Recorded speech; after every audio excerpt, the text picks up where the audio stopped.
128, and we're down to the second part of Chapter 7, Attacking Android Applications, and I had to update this one quite a bit because I'm getting rid of Drozer, which seems to be out of date and not maintained and not that important anymore. So I tried to remove Drozer from it to a large extent. You really don't need Drozer, which is what I thought when I was using it. And so I found out how to do most of the stuff Drozer does without it, and it's better that way, actually. You learn to look inside the Android app more yourself. So let's take a look at this. By the way, before I do this, I should mention, somebody got infected by that Pegasus. That's interesting. Anyway, so if you want to be in a competition team, you might still be able to get in CPTC, although I think they've already pretty much firmed up the team. But you certainly can get a National Cyber League as long as you fill out this form, but you have to do it by October 7. We can still, there's still space for like alternates. That's possible. It's possible there's still space for an alternate. I'm not sure. But anyway, the National Cyber League, I should have a deadline on this page. I don't know why I don't. You got to fill it out by, there it is. You got to fill it out before October 7, which is only a few more days. And everybody can do this. It's easier, and there's no limit. But this is more prestigious and much more difficult. Anyway, so we're down to the second batch, which is just going to finish attacking application components, and these topics will be next time. And by the way, there's no class next week. It'll be 2 weeks. Next week is a day when they have meetings here to waste our time. But anyway, that's what they... Yeah. So. Erase day? Yeah, not likely. It's been nothing but cuts and layoffs for a long time. No, just pointless meetings. But anyway, it's required by law. Teachers have to go to so many hours of training, so they have days of meetings. Anyway, so you have trust boundaries. Now, intents are signals one app sends to other apps, and there are no default boundaries. So if you have a activity on your app, it can be launched by other apps in principle. Now, typically, every app has to have a startup activity, which can be entered with no permissions because that's how you launch it. You start it up. And if you don't add any authentication mechanisms, then all the other activities can just be launched, and that's what we're going to see. This is very similar to unprotected APIs, which is a very common vulnerability, perhaps the most important vulnerability on the web and in mobile devices today. People have listening ports on listening services that are waiting for requests like log in, give me the user's name, give me the user's address, that sort of thing. And they forget to put authentication on them all. Very often, one of them will give you the data without making sure that you're authorized first. And it is a very common flaw. And in the same sense, people forget to protect the components of their app to make sure they're only accessible to the right people. So Civ is the deliberately vulnerable password managing app that we're going to put here. And I don't think I have it on my emulator yet, so I think I'll just do it. Here's my emulator, which is running on a Mac M1. So this is the Android Studio emulator. And I just download Civ, which is there it is, it's an APK file. I just drag the APK and drop it on there, and that's it. Oh, failed to extract. Well, now that's a problem. I may not be able to do live demonstrations of this until I figure out what's wrong. I haven't seen this one before. No matching ABIs. All right, now this, I think, is ARM. Now, on Genymotion, you'll have to install special libraries to emulate ARM, but apparently there's some problem doing it here. Anyway, I'll talk about it, although I don't think I'll be able to demonstrate it live. Anyway, so when you launch this thing, you have to give it a password and a PIN to get it going. And then you can observe a failed trust boundary. When you just open it, before you log in, it asks you for a password, but there's a button up here, 3 dots, and you can click that and go to settings. So you can go to settings without logging in first. That's just a logic flaw in the design of the app. And there's an option right there, but that's a failure to have a trust boundary. So you can go to settings, and in settings you have options like change PIN, delete passwords, backup to SD cards, these things you could do before logging in, and that's a design flaw and a security vulnerability. Now, this I should be able to do. If I take my Android Studio, which is here, I can just drag Civ into the middle pane here, and I've already done it. And when you do, this is what I thought is awesome. You do not need APK tool, the way we've done this before. If you want to see what's in Civ, you can just drag it here, and you'll see all the pieces of Civ here. And in particular, you can see the Android manifest. And when you click it, you can just see the manifest right there. This is very wonderful. And most of what we used to use Drozer for is just visible just by looking at the manifest. So will do quite a bit of that. The manifest shows you all the permissions of the app first, read external storage, write external storage, and so on. Then it shows you all the components of the app. Here are activities, which are pages you can open, file select activity, and main login activity, and PW list and other activities. And later on, you'll see more components like services, auth service, crypto service, and then content providers, our databases that contain data, content providers, and here's another content provider called file backup provider. And notice exported equals true. Most of these are exported, and this is, if the thing is exported, then anyone can request this component to give it service, not just within your app and not apps from the same developer, but just anyone. And you shouldn't be exporting things unless you really intend them to be publicly available, and we're going to exploit quite a few of those flaws here. So, all right. So here's two other exported activities I showed you, the main login activity and PW list. Now, PW list has exported equal true right there. This one here, main login activity, does not have exported equal true, but it has an intent filter. And an intent filter is where it listens for signals from the outside the app. And so if you have an intent filter, it's automatically exported. It wouldn't make any sense otherwise. It's listening for components that match this filter. So, and this is the one, main login activity, this is what launched. So when the launcher sends in a signal, it listens to this intent and launches the app. This is the first thing you launch to launch the app. And like I say, if you were going to make a highly secure app, this would be the only thing you'd export. The only thing you can do is launch it, and everything else you can only do after you log in from the app itself. So Civ exports 3 activities, file select, main login, and PW list, so they can be started by any app on your phone.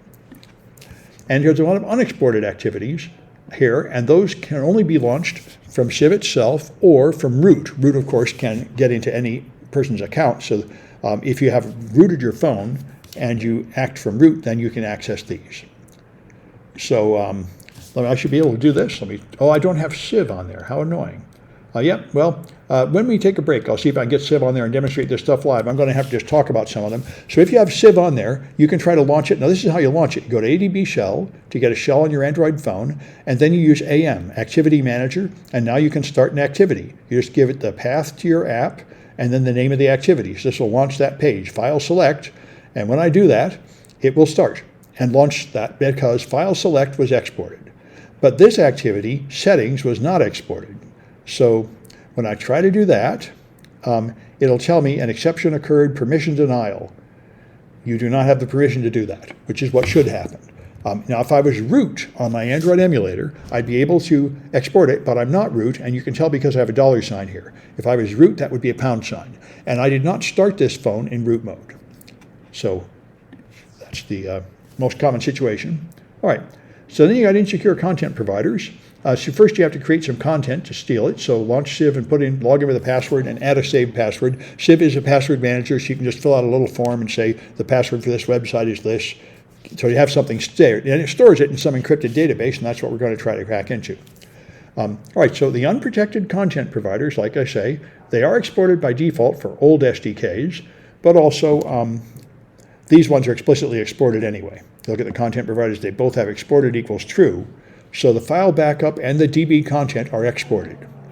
So you can, now, in order to exploit a content provider, it's not enough to know the name of it, you have to know the path that leads into the database. They call that the URI path, and to find it, you can use JADX. I couldn't find a way to do it with Android Studio, which is kind of a drag, but JADX is another good tool for you to know about. So JADX is a Java-based cross-platform tool. All you have to do is download it and unzip it, and then go into the bin folder, and you'll find a JADX GUI, which starts it on Unix and Linux systems like the Mac, and a JADX GUI.bat that starts it on Windows. You do have to have Java first, so if you don't have Java, you go to java.com and install that. So you can launch it here, open, and there it goes, and here it comes. All right, it's a nice GUI-based tool. And this is extremely easy. You just open the APK file. So it's over in this window. That's why I'm not seeing it. Okay, so I want to go to Downloads, and I want to go, the name of the thing is civ.apk.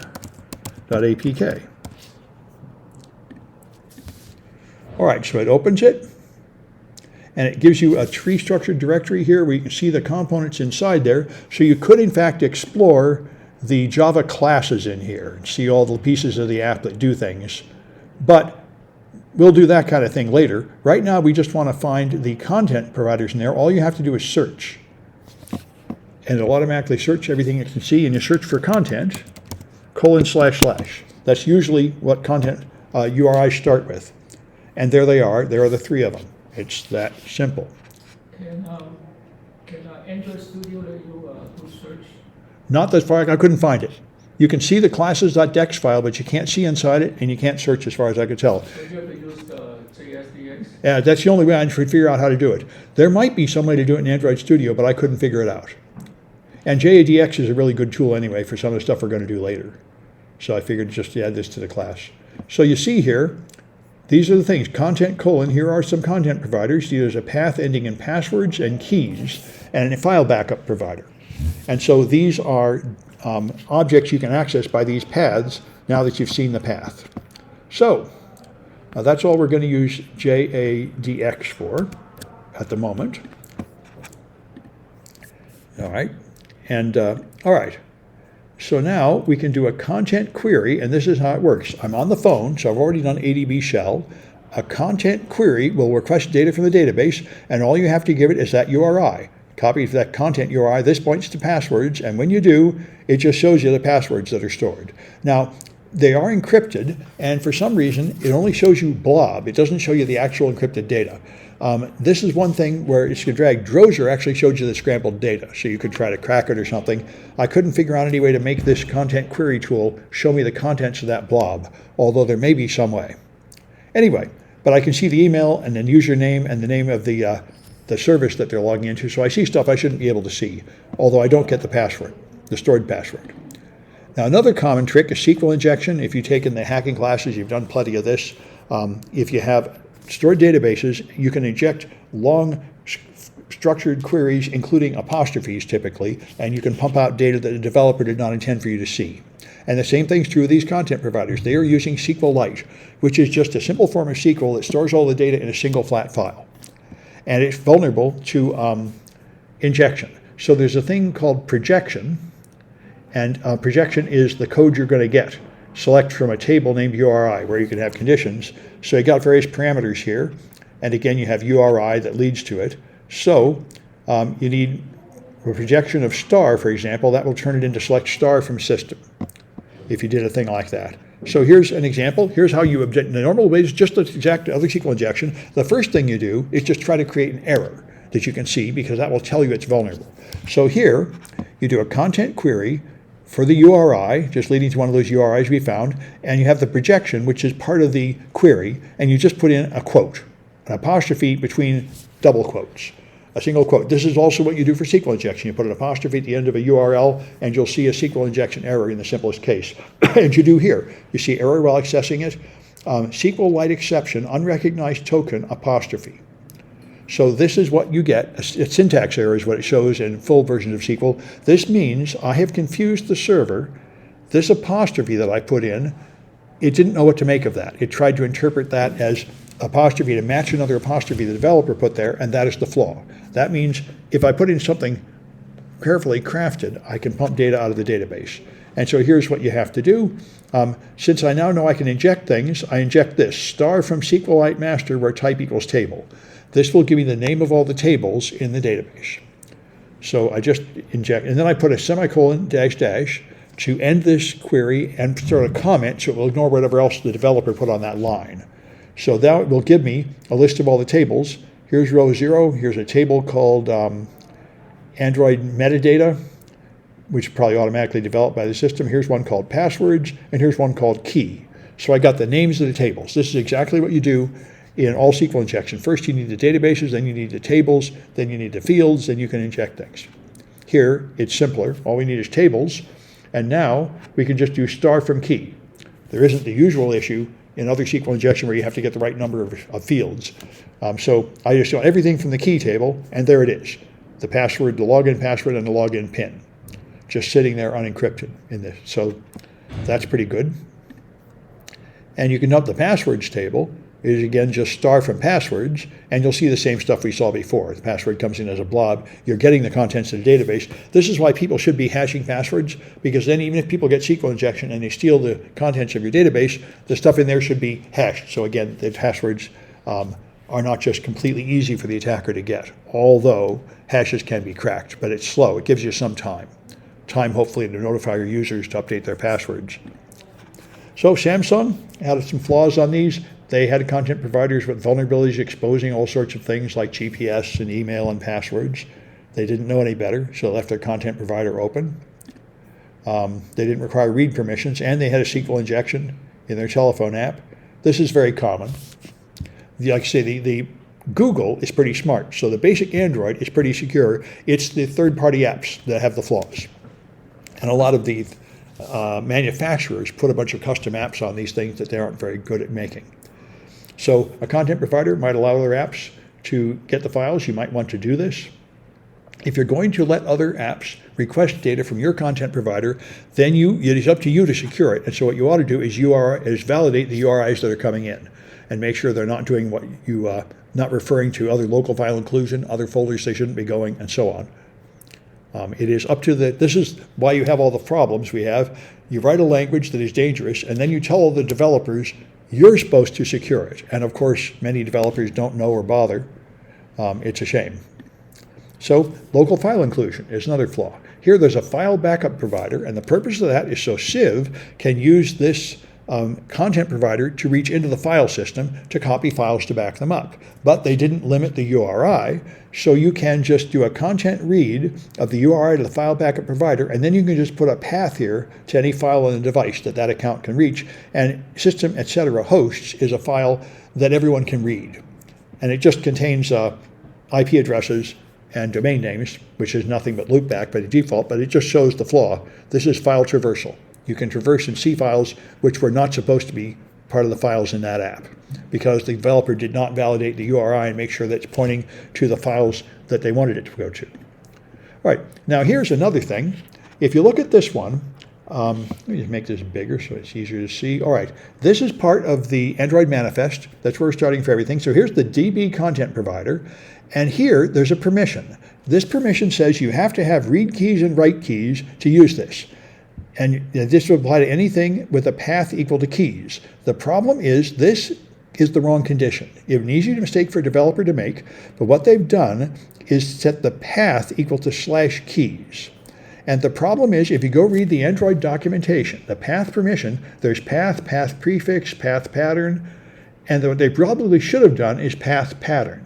But what they did was path. And if you read what path does, path permission can only be granted to the particular data identified by this path. So it has to end in exactly /keys, nothing else, or this permission will not apply.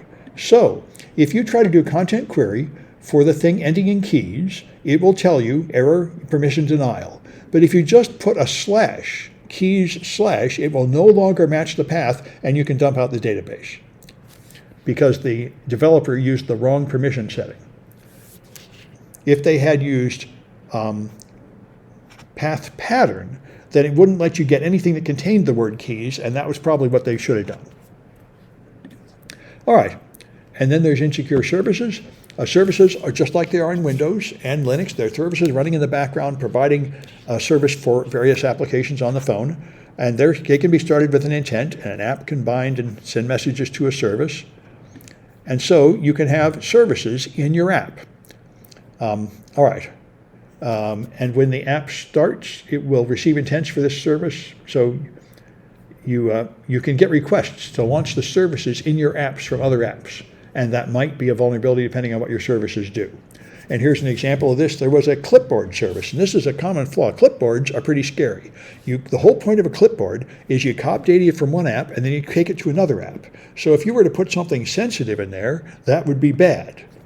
And so this service could copy files from one location to another, and so they were able to copy it to a privileged location, which would lead to an install. You could copy an installer file somewhere, or I don't know exactly how it worked, but that's a common way it works. And so you could use a package with no permissions to install another package this way. Now you can unexported services nobody can launch them except that app or root, of course. Privileged account like root can do it.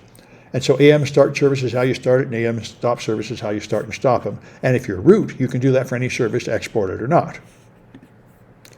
So you can have bound services. These are remote procedure calls. So they have the onBind method, and the method returns something called an iBinder. This is how you have request to launch a service elsewhere. And this is the remote procedure call is a big deal in Linux and Windows, essential for domain logins where you request service. You launch a process on another machine. So this gives you an instance of the binder class, and it can only be bound by other parts of the same app, but you can use message objects to send apps from one to another. And there's something called an Android interface description language, which is another way to make these remote procedure calls available to other apps, but it's more complex and not used as often as messages. So the handle message in the app is written by the developer, and this may make similar mistakes where it does not check to make sure that the messages that are coming in are not malicious. All right, so Sieve has two services. It has auth service and crypto service, and they're both exported. And the auth service, you can look at the source code, and you can look at it in JADX, for example. And if you do, it's pretty obvious how it works. The whole point of JADX is it reverses the data down to more or less Java. And I think it is in fact Java. And so you can see right here, there's a code 2354 for message check, and there's a key and a pin, more numbers here. Those are the logins to send requests. So a 2534 will send a message check, and you know the key and the pin. So that's what it does. It checks for those things, and they're just hard-coded in the source code. And like I say, the fundamental flaw of a lot of Android flaws is the developers do not realize that you have access to their source code. You can use something like JADX and pretty much see the source code. So they think it's safe to just put hard-coded tags in there, but it is emphatically not.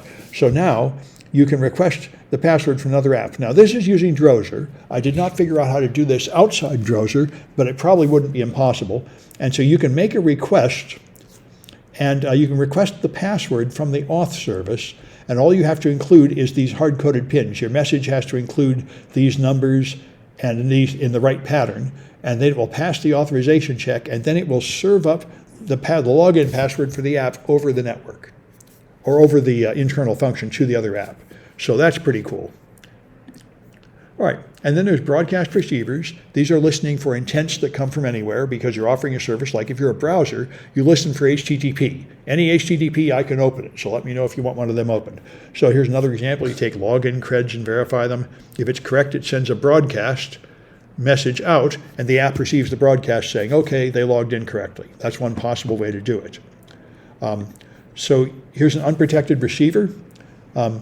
This receiver is listening with an intent filter, and it's just looking for an intent that is the right type. No other requests. So this means you could log into this thing by just sending a fake intent of that type. It doesn't make sure that the intent of that type came from the authorization provider that tested your password, so that would be a way to bypass login. And that was one that happened in the Android codebase. Any app could initiate and terminate phone calls on old versions of Android, because the intents were not filtered. You can also do intent sniffing. The intents are like broadcast messages on a network. You can just listen to them. Drozer had a way to do this. But if you sent, some intents are sent with secrets. Like here's a login passing a username and a PIN through an intent, which is a broadcast intent, so every app can hear it. So that's not a good plan. That's like sending unprotected credentials over a network. And so any app can sniff it with Drozer. There's a broadcast sniff option, and you see it going. But you can also do it without Drozer with just logcat. Intents appear in the log. You can just log for intent, and you can see them go by. And I'm not entirely sure that you'll see all the broadcast intents you want to see here, but you see a lot of them. So, all right.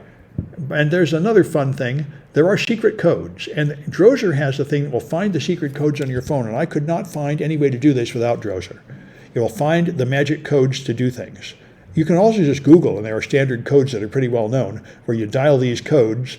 All right, and here's a common one, 4636. And so it's #, #, 4636, *###. And this does not work in the Android Studio emulator, which I think is because it does not emulate the phone calls very well, but you can do it in Genymotion, and I used to do it there. And in Genymotion, you could do it, and it would open this testing window. Not very exciting, phone information, but it would open a diagnostic window. You get there from the telephone. And there are other ones that do things like do a factory reset. And the thing about this is you can do some of them without the user typing them in. You could put an iframe handler that executes a tell method, and it's got it's listening for these scheme of tell. So you could make a web page, and if someone surfs the web page, it will reset their phone to factory default. So that's annoying. And I made a page that does this. And on the Genymotion emulator, this page will open up that settings page. It does it automatically. On my Android emulator, it will not. On my Android Studio emulator, this 4636 thing does not work. So the user have to go to their web page? Yeah. But you trick them, and then it executes them. And the Skype app had a vulnerability where it would make a phone call without telling you if you have a Skype prefix. So you could make a web page like this starting with Skype, and by getting someone to go there, they would make a long distance call through Skype, and they're paying you money and stuff. So but it's like the App Store, they don't use web pages to erase your phone anyway, right? well, yeah, but most people do go to web pages. That's right. You have to click on a link, and it opens in the browser. Web page would be one way to do it. But Apple App Store, they don't go to the web page. That's true. No, if you just download an app from the App Store, then I'm not going to have an opportunity to get you to open a page. I'd have to send you a message with a link in it or something. So how does the Apple App Store erase people's phone then? If they I don't think there's anything in the App Store that will do this. And if there is, they would clean it out. There are occasionally malicious apps, but Apple cleans them out pretty well. Google does not clean them out very well. There's a ton of malicious apps in the Google App Store. And a lot of people load Android apps from outside the App Store for a lot of reasons. So the user somehow have to get into the App Store in order for the App Store to kind of erase the user's phone. Well, no, this one, I just have to get you to open a web page. You do not need an app. Yeah, okay. Yeah, but if I wanted to put a malicious app on your phone, I have to trick you into downloading it. But there's a ton of them. Fake games, fake banking apps, all kinds of things. When Android was new, it was all wallpapers. You download these wallpapers, and a bunch of them are malware with pop-up ads and stuff. That's what I did. I downloaded like the top 10 apps when I got the first Android phone, and they were all malware. And I said, this is awesome. Totally infected with pop-ups and everything. So that gives me security concerns were big right from the start with Android. But listen, sorry. Go ahead. Do you know how does Apple's App Store do the phone remove erase? Oh, I don't think Apple Store does the phone erase. No, I don't think. You asked if Apple App Store has something that would remotely erase your phone. I don't think it does. Now your company can do an erase because you put a mobile device management software on it, and then it's like you've joined a Windows domain, and then they have control of your phone. That's how it works.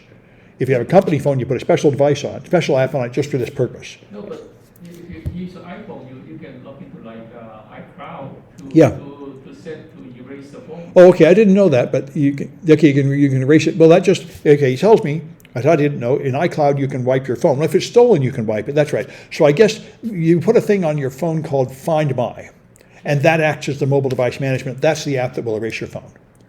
And that's listening.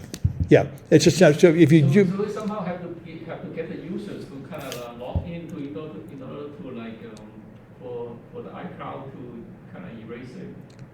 Well, no, the point is if someone steals your phone, you can log into iCloud on another device and see where the phone is, and then you can send a remote wipe signal. That's the idea. You can wipe the phone that somebody stole so they don't get your stuff. That's the idea. It's the same thing companies do. They wipe the phone so their employees have lost.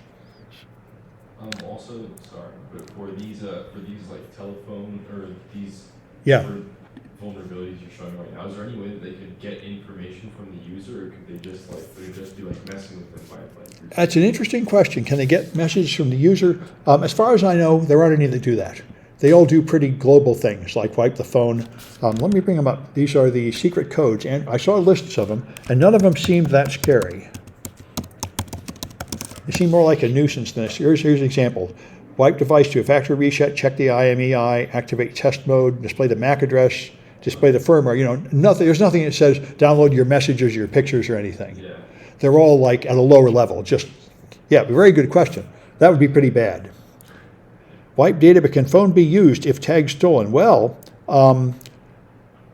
I don't think so. I think that's the whole point of iPhone being tied to iCloud. If you steal it, they can't do anything with it. And you can wipe the data off, and they still, I supposedly, can't use it. That's the idea. Now, there are probably some exploits, but Apple tries to patch those. And they did that for the FBI. The FBI complained about 10 years ago, iPhone theft was the #1 crime in America. Everybody was having them stolen everywhere. And so the FBI said, Apple, can you make it so you can just cancel your phone like a lost credit card so the thief can't use it? And that's what iCloud was. They did that. Now your phone is logged into iCloud, and if somebody steals it, they can't do anything with it because it's locked with iCloud. That's exactly the point. And as far as I know, that's pretty effective. There have been vulnerabilities where people can wipe them, but Apple patches them in a hurry. So most of the time, you can't get any good out of a stolen phone. Anyway, yeah, that's right. Then the criminals don't understand you can't use it. That's right. I think that's the case. I think most people stealing iPhones don't understand, unless they have an unusual temporary vulnerability, you're not getting in. Or, unless they have really powerful stuff that would be expensive. All right, let's take a look at Kahoot. And I was planning to demonstrate this stuff, but I don't think I can get Civ to work on my Android emulator. I'll try to get it during the break, but unless it's a simple problem, maybe all I need to do is put on the ARM libraries. Oh, it might be an ARM32 app, and my phone is probably ARM64. That might be it. Anyway, I'll see if I can make it work somehow. So this is 128, 7B, and, well, I got it to favorites. That's why I'm seeing stuff. There we go, 128, 7B. Good.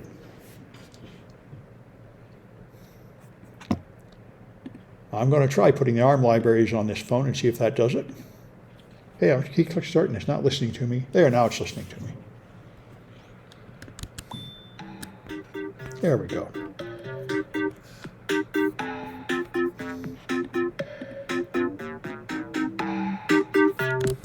And launch a place to put the scores.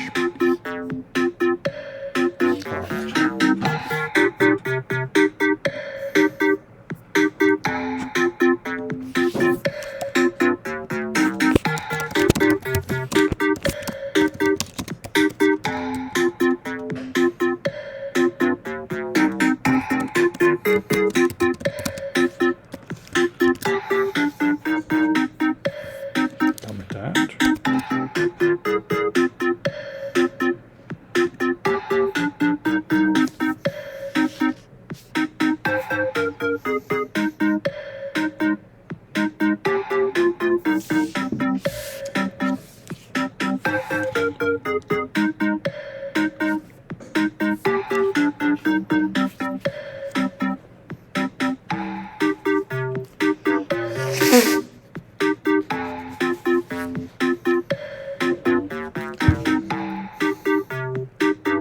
One thing the criminals can do is sell it even though it's locked. You'll see them advertised sometimes, and then the person buying it doesn't understand they can't use it. That's a drag. The way they sell it, they try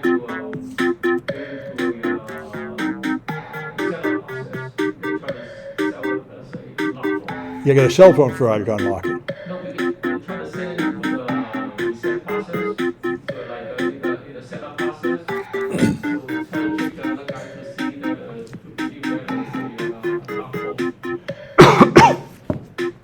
you know what I'm saying? No, I don't understand. Get the new phone, you Yeah. get the setup guy. Yeah, They try to trick it, get it into the process. they try to somehow get it. Yeah, if you could get it into the reset process, then you could use it. But the whole point is,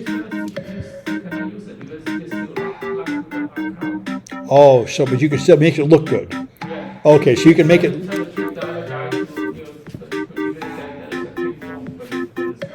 Okay, so you can make it look like they can use it, but it's just a way of ripping people off. Yeah, that makes sense. Possible because like my sister lost her phone like 8 years ago. And once you log in on iCloud, you literally can't do anything. You can turn it off and on, I think, but that still won't make it look like it's factory. Yeah, that's the whole point. Once it's locked in iCloud, you're not supposed to be able to do anything without unlocking it from iCloud. You need, You can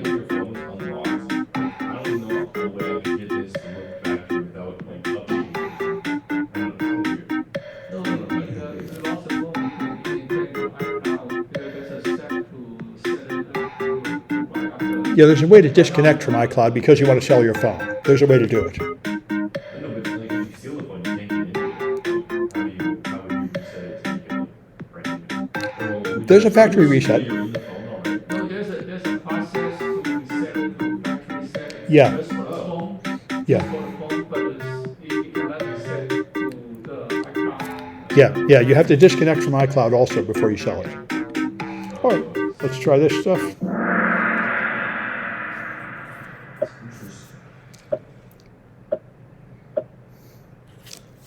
All right, so which one will make a screen pop up?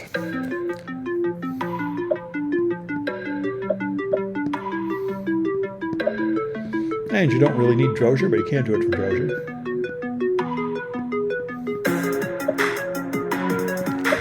The point of this is you're not root.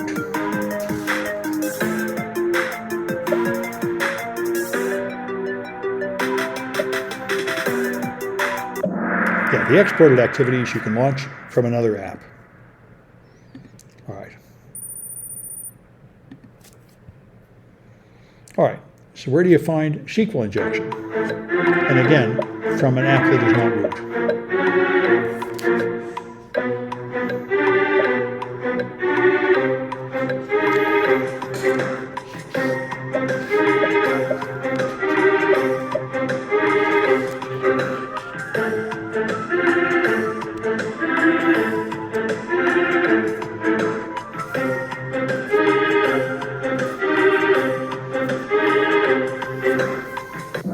That'll be the content provider, and it has to be an exported content provider if you're going to get in there without being root.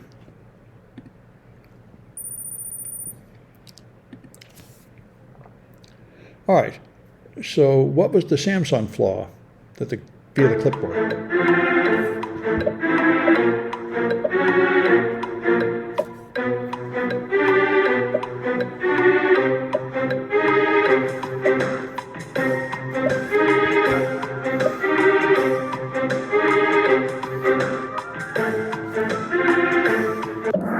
That was an exported service. It would provide the clipboard service to people, and there was a way to elevate your privilege inside there, which is how almost all privilege escalation works. Something with high privilege is listening, and you find a way to trick it into elevating you to the high privilege. All right, so which component can do intent sniffing?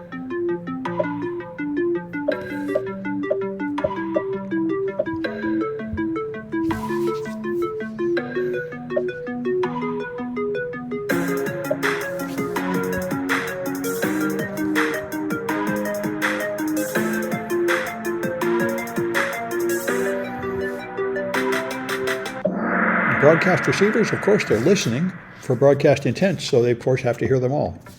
All right. All right, I know who that is.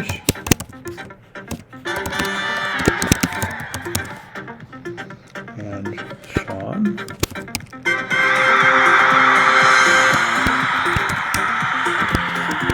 All right. I know who all these people are. Good. All right. So, stop this recording.